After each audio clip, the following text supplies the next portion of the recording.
This is Danny Flexen here for Seconds Out. Delighted to be joined by former WBO featherweight champion and now challenging to become a two-weight world champion this Saturday night, Shakur Stevenson. How are you doing? I'm good. I'm just getting mentally ready for war and ready to put on the show Saturday night. Glad to hear it. First of all, I just wanted to ask you a little bit about your training camp. I'm sure you've been training incredibly hard. How challenging, if at all, has it been to find adequate sparring for Jamel Herring, given his stature as well as being a world-class fighter? I don't think it's that hard to find sparring for him. There's a lot of great fighters out here in Vegas. You gotta realize I'm in Vegas, so there's a lot of young, up-and-coming fighters who hungry and they want to get their skills a shot with Shakur. And I feel like finding sparring for him wasn't like too hard. Wasn't like it's a real tricky style or nothing like that. I feel like it's an awkward style, but it's not a hard style to find. So. Now, you put something on Twitter recently about trainers and sticking with the person that's molded you from day one, which I thought resonated probably with a lot of other boxers out there. You train under your grandfather. Just tell us about that and how long you guys have been together. We've been together since I was a baby, but I started boxing when I was 5, and he kind of got me ready and kind of put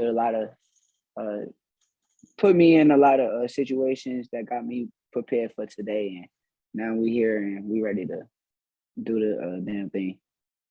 Now, I spoke to Jamel a couple of days ago, and he was saying you're not much of a risk taker, that you're content just to cruise to a points victory as long as the opponent lets you fight at your own pace. What would be your response to those comments? Is he going to be the risk taker? I think he is planning to make the fight, is how he puts it. Oh, perfect. Well, let's see where that gets him. And then after the fight, we come back and we ask who was the risk taker, and I'm not that much of a risk taker and all that. And let's see what he say after that fight. So, is it a compliment to you in a way though that the majority of your fights thus far, maybe all of your fights thus far, have been relatively comfortable? Yeah, I think that got a lot to do with my skills. I think that got a lot to do with me. Shows how good of a fighter I am. I'm not in those hard, tough fights. I'm definitely dominating all my fights. So I feel like that works in my favor. That's how I look at it at the end of the day. That shows how good I am as a boxer. Is there a small part of you that's waiting for that opponent who can push you that bit harder, who can make you find that extra level in yourself? I don't know.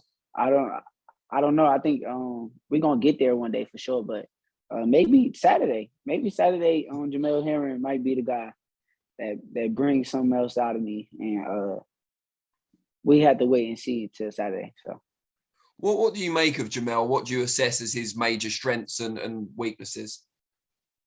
I think that Jamel got a great team with Bo Mac, Red, and all them guys that he's working with.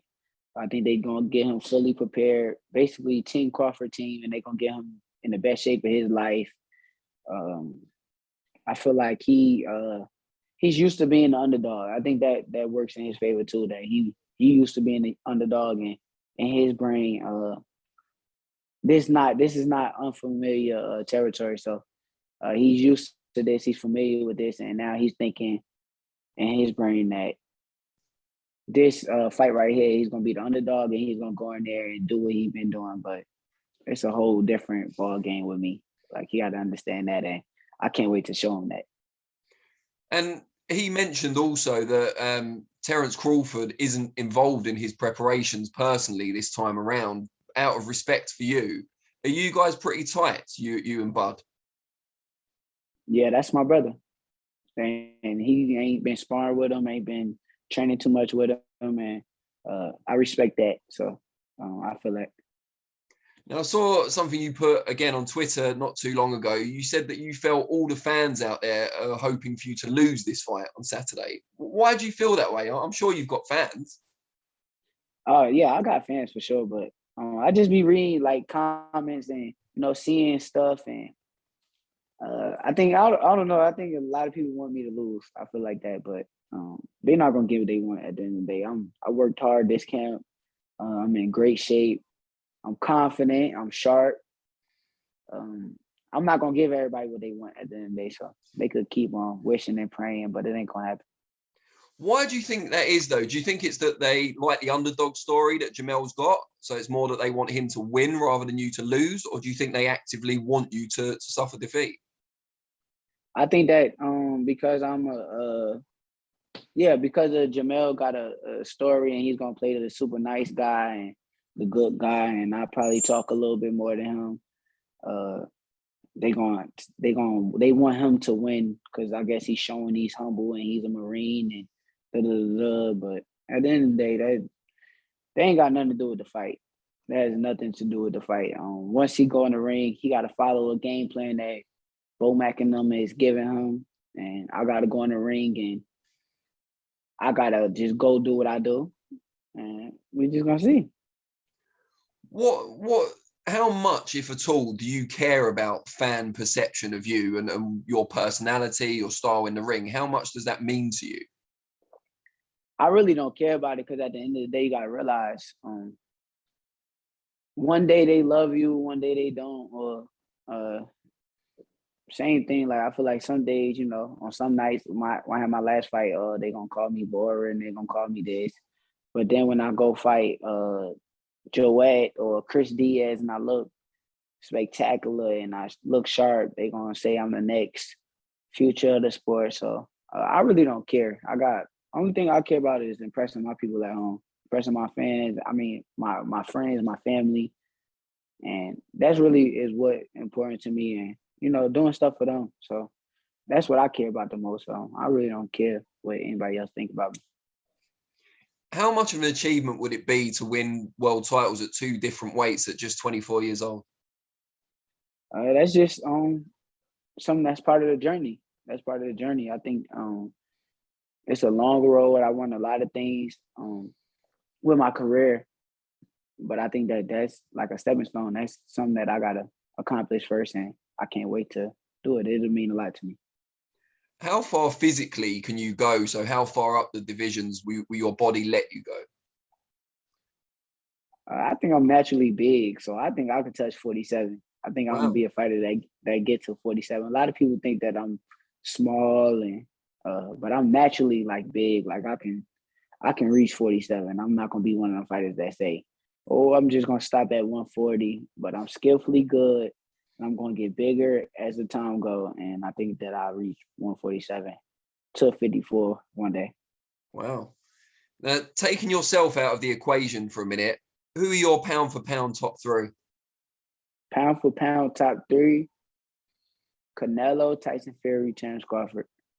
So you have no issue with a heavyweight being in the pound for pound, because I know that's a subject for debate at the moment.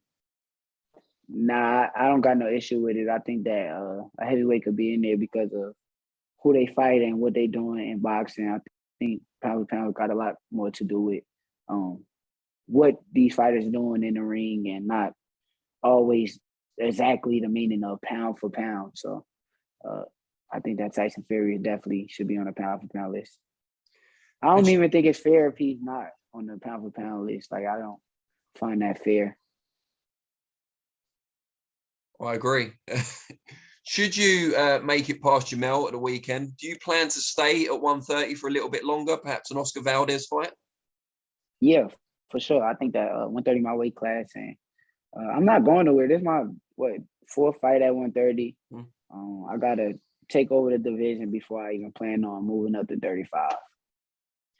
Who excites you when it is time to move up to 35? And bear in mind, they might not be there when you get there, but if it stays roughly as it is now, who excites you there? Every last one of them guys. I think that they all will be big fights. My key focus probably will be Ryan because of he's a Mexican fighter and he has a big following.